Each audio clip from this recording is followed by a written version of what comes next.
All right, let's talk about something truly special today. We're going to deconstruct this absolutely hilarious viral look at the physics in the upcoming Grand Theft Auto 6.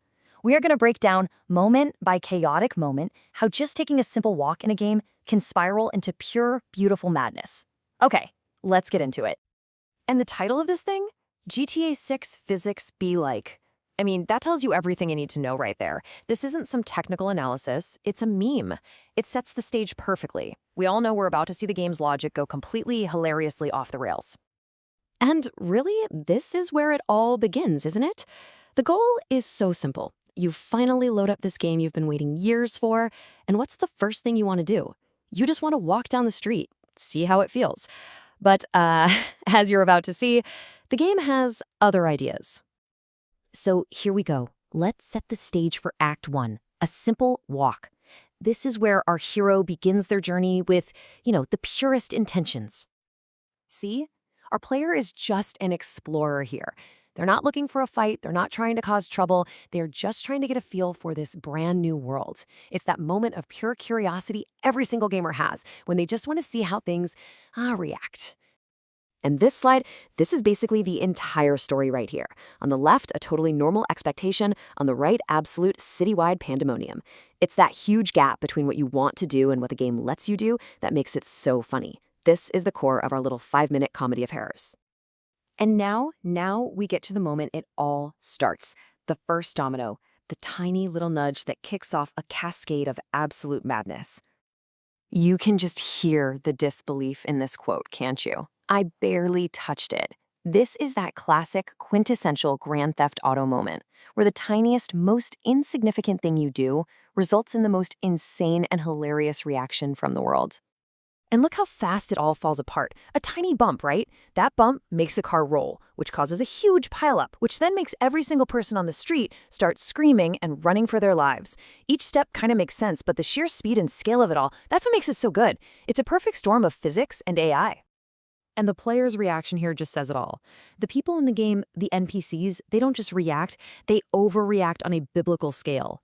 It's like they're not programmed for a little fender bender, their only setting is existential, world-ending threat.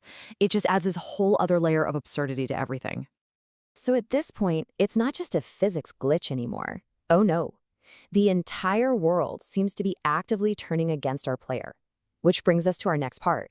The world fights back. And just when you think it can't get any crazier, the animals get involved. As if the car crashes and panicked crowds weren't enough, now even the wildlife is out for blood. The player's frustration here is just perfect. It's like every single living thing in this world is coded to be comically aggressive. And this is where things get really interesting, right? The fun isn't just coming from objects flying around randomly. It's that mix of wild physics and an AI system that feels like it has a mind of its own. The world feels alive, and right now it has decided it wants to ruin your day. Okay, this brings us to the grand finale, the climax of this whole absurd story. Total mayhem. After everything that's happened, the player makes one last, desperate attempt to get things back to normal. You can just feel the sigh of defeat in this quote. The casual walk is a total failure. So it's like, okay, fine, I give up. I'll just get in a car and act like a normal person. It's a full surrender, just trying to blend in. But the game itself? The game has a one-word answer for that. And it's so great because it makes the game feel like this evil mastermind, this director of chaos that just refuses to let the player have a single second of peace. And this is the punchline. Just as our player tries to do the most boring, normal thing possible, just reversing a car, the physics engine has a complete meltdown. The car does a full 360-degree flip for absolutely no reason and smashes into a building. It defies logic, it defies gravity, it defies all common sense. It's spectacular. And this reaction is the sound of a spirit breaking. The exasperation is so real. They haven't even put the car in drive yet, and it's already a complete disaster. The speed at which chaos finds you in this game is just, it's a work of art. And the cherry on top, the absolute perfect final beat to this whole symphony of disaster, boom, one wanted star. Instantly. Before you can even process the impossible car flip, you're already a criminal. The comedic timing is just flawless. So after watching all that, we have to ask the big question. Why is this so good? Why do we love this so much? Well, that brings us to our final section, why we love chaos. This final thought from our player just sums it all up, doesn't it? The frustration is gone, and now it's just pure amusement. There's this realization that the game's hostility isn't a bug, it's the whole point. The feeling that this entire digital world is out to get you, that's the fun part. So here's the big takeaway, right? This chaos, it's not a mistake. It's a feature. It's what creates these incredible, unique stories.